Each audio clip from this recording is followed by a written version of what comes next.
Rovers looking for a response this Boxing Day as they take on high-flying, promotion-chasing Sunderland. Can we get it right at Ewood Park? We'll talk about that and much more next.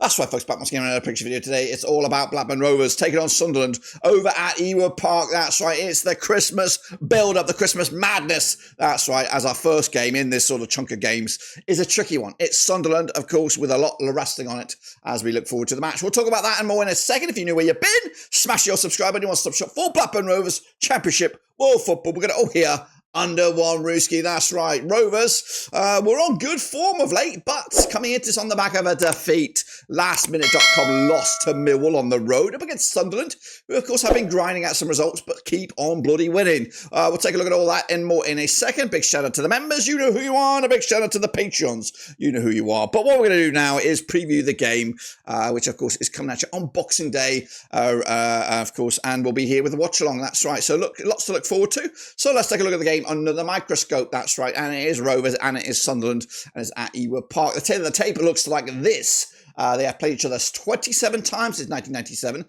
it's quite tight between us. 10 wins for Rovers, 9 wins for Sunderland, and there's been 8 draws between the two sides. Rovers do come into this mathematically over the last 6 games on better form, 83% form for them right now.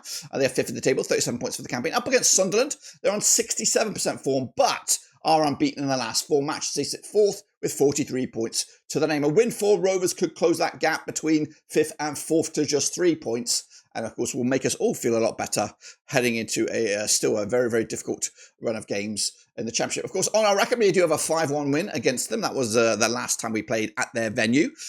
Meanwhile, 30 goals scored in those 27 games, 1.11 goals a game on average. As for Sunderland, they've got a 3-0 win on their record. They've also scored 30 goals, also 1.11 goals a game on average.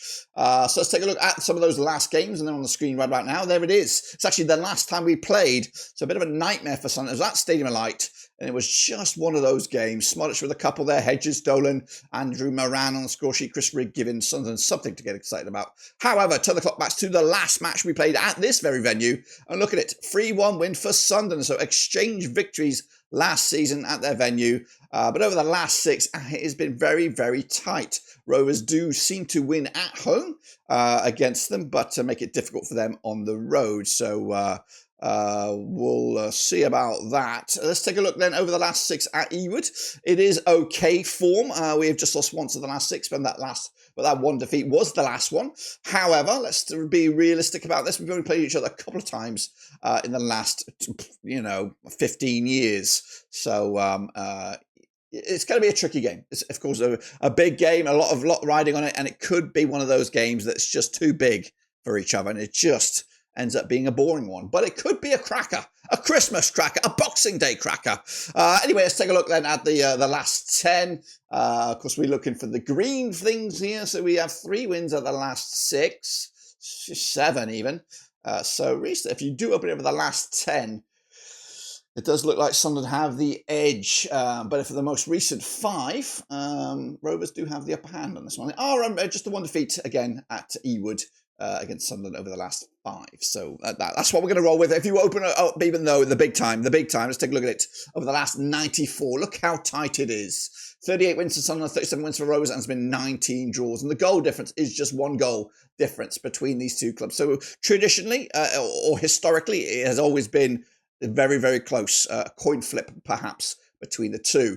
But this ain't no coin flip. Look at the valuations of the two clubs coming at you at this match right here, right now. Rovers' valuations around about 50 million euros. Compare that to Sunderland's very, very young squad, 100 million euros. They got average around about 3.2 million euros per player compared to our 1.93. Their average age is something we tried. We tried this route. We tried to have the youngest team in the Championship, and at one stage we did have, but it didn't work out for us. It just wasn't the mantra. But it does seem to be working for Sunderland. 23.6 is the average age of a player. Rovers got 27. They have more national team players, they have more youth national team players, and they have more foreigners compared to us across the board. So that's a quick look at the teams and of course the valuations. But what about the coaches then? Let's take a look at them as we edge closer to kick-off here. Eustace with 1.51 points per match. Of course, that's over his complete tenure, which he is 45 years of age. His record against Sunderland is okay, a little bit more miss than hit. He's lost 2 and he's won 1, of course, in his record, both at Birmingham and Blackburn Rovers, and maybe even before that. Reggie Debris, though, has yet to manage Rovers, but he's coming in with a 1.44 points per match success rate, of course, throughout his career as a coach, whether it is here in the UK or whether it's abroad in France, etc., etc. This is, of course, a quick look at the team then for you for Rovers.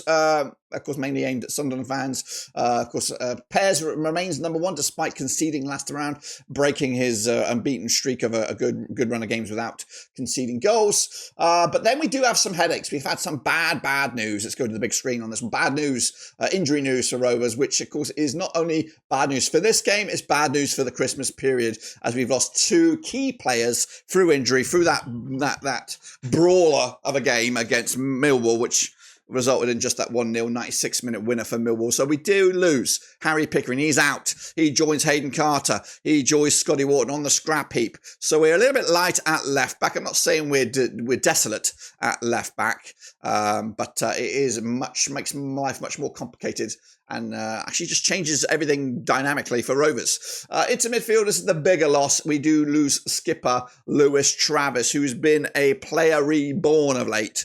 Of course, him and Tronstad make that crucial defensive pivot, which has been a key or paramount to our success, or at least our progress. I mean, there's no success yet. There's no success in December. Our progress up the table has been solely, I feel, down to that defensive or that midfield understanding between Tronstad and Travis. Tronstad did have to operate solo without him at one point, which we did win.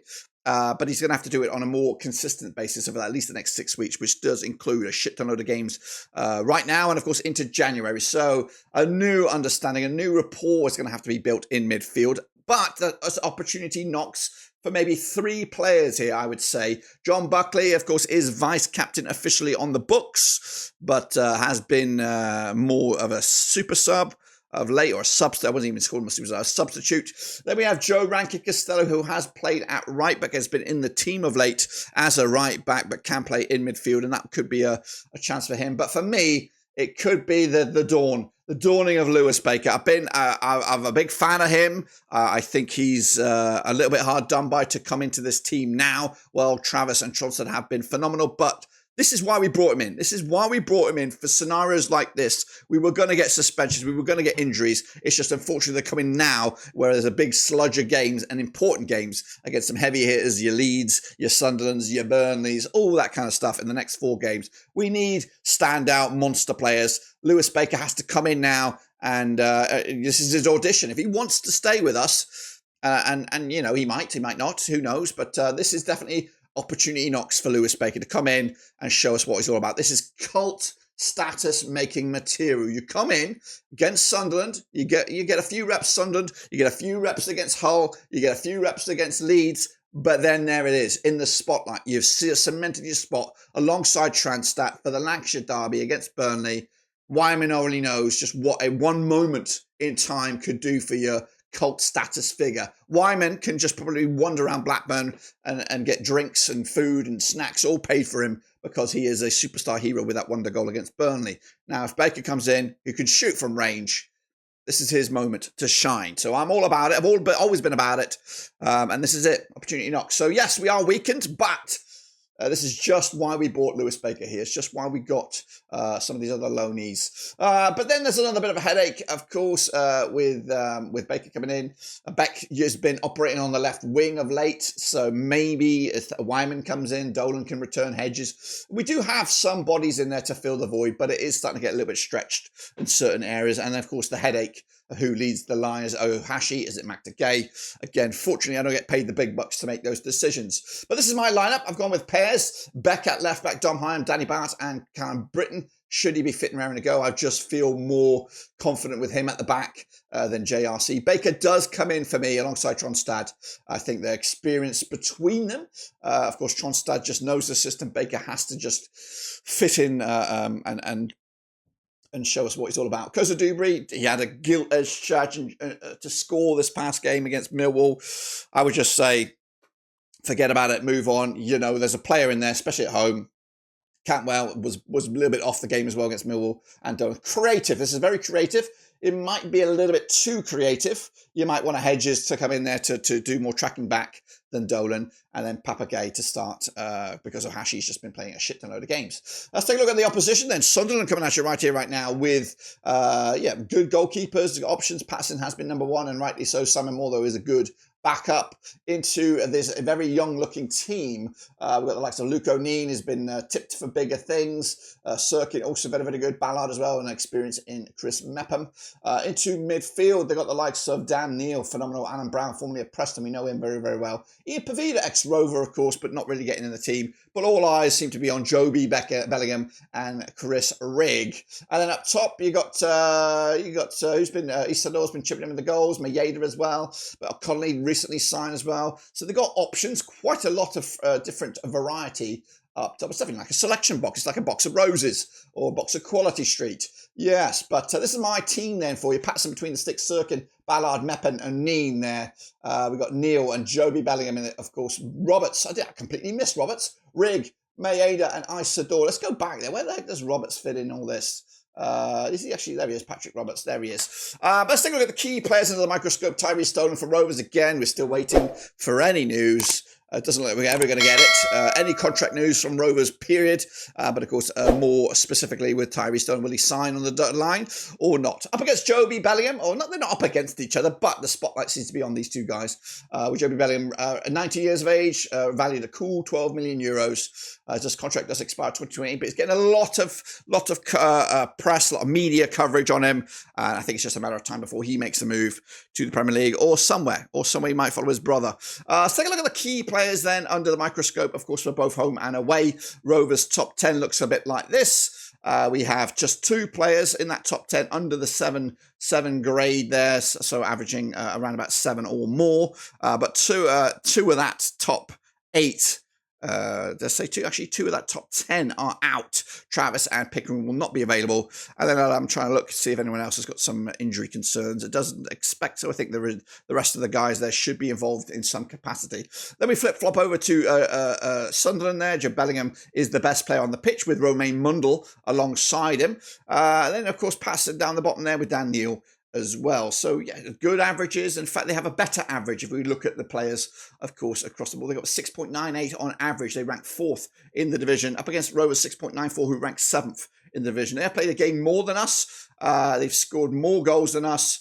They conceded the same amount, and they're scoring 1.5 goals again compared to our 1.2 heading into this one. Let's take a look then over the ball possession. Again, we average a little less possession, 46.4 compared to their 47.7 over the course of the matches. They kept 10 clean sheets, which is the same as us, again, playing a game more. And of course, the duels, at Rovers edging the duels by a 0.5%. Aerial duels, again, we're better in the air compared to them as well. And they've had more red cards than we have. I think they had one quite recently as well, which may impede their team selection. Let's take a look at the possession stats then for both Rovers and Sunderland. Of course, when in possession, Rovers prefer the right to the left, and when in possession, they're more often than not in the defensive third than their attacking third. Sunderland on the flip side, though, more often than not prefer the left to the right, and just slightly, when in possession, more often than not in the attacking third than the defensive third. As for shot directions, pretty even for Rovers, both down the left and the right, more often than not, of course, down the middle, and 15% of all their shots are in the 6-yard area. As for Sunderland, they prefer to shoot from the left, and of course, 32%, that's of course an increase of 5% on Rovers, are shooting from outside the box to try and trouble the keeper. As for shots received, more often than not, coming down the left from Rovers, when, of course, on the defensive stats, 36% long-range cookies. As for Sunderland, more often than not, when they're defending the attack, 18% of the shots are coming down the right-hand side and 10% in that 6-yard area. So those are, of course, quick look at some of the stats and stuff and figures and all that. What about the goals? How are the goals coming in then? Rovers scoring through open play 16 times, 4 set pieces, 3 counter-attacks. They have a penalty on their name and they have a big fat OG. But when conceded, 11 goals through open play, we did concede the 1 goal last time around against Millwall via set piece, and there's been 2 penalties against us which have been converted and scored. As for Sunderland, 21 through open play have been scored, 7 set pieces, a quite a high influx of goals there, 3 counter-attacks, 2 OGs and 1 penalty. As for what are we looking at here? Open play, the goals conceded by Sunderland, 10 of them through open play, 4 set pieces, 2 penalties and 2 Let's take a look then, shall we, at the Rovers' run of form of late. It was good. It was all very, very good, wasn't it? 4 clean sheets on the bounce in this little stretch of games, but we do come into this on the back of that shitter against Millwall. Moving forward, though, we will be taking on the Sunderland right here, right now. Then it's Hull again, Leeds, Burnley, and then we switch gears to the FA Cup and a chance to rotate the squad and give the likes of Blassus, Toth, and more, and maybe even some transfer windows. Transfer additions might be able to come into the squad to help boost us. Meanwhile, Sunderland coming to this with this bit of form. It's been pretty good of late, back-to-back wins. Wins coming from behind against difficult opposition.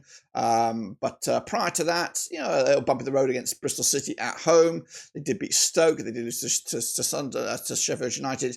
But all in all, you kind of expected a lot of these results. Maybe this was the only blip, the draw against Bristol City. You kind of expected them to win at home against Norwich, maybe give it a game against Swansea.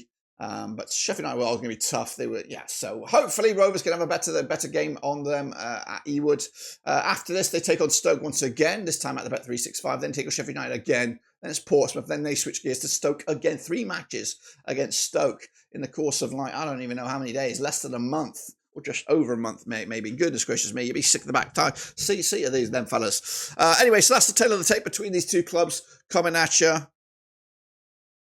But what about, of course, the run of form of late, if you look at it but as a home versus an away? Rovers' home form has been okay of late. Back-to-back home wins, back-to-back clean sheets. But there wasn't too long ago when we were on a bit of a stretch where we couldn't score a goal. We went 3 games without scoring a goal. As for Sunderland on the road, again, they went through a barren spell of not winning games on the road, but they do come into this on the back of a win against Swansea. Prior to that, though, loss against Sheffield United, draws against Millwall and Preston and QPR.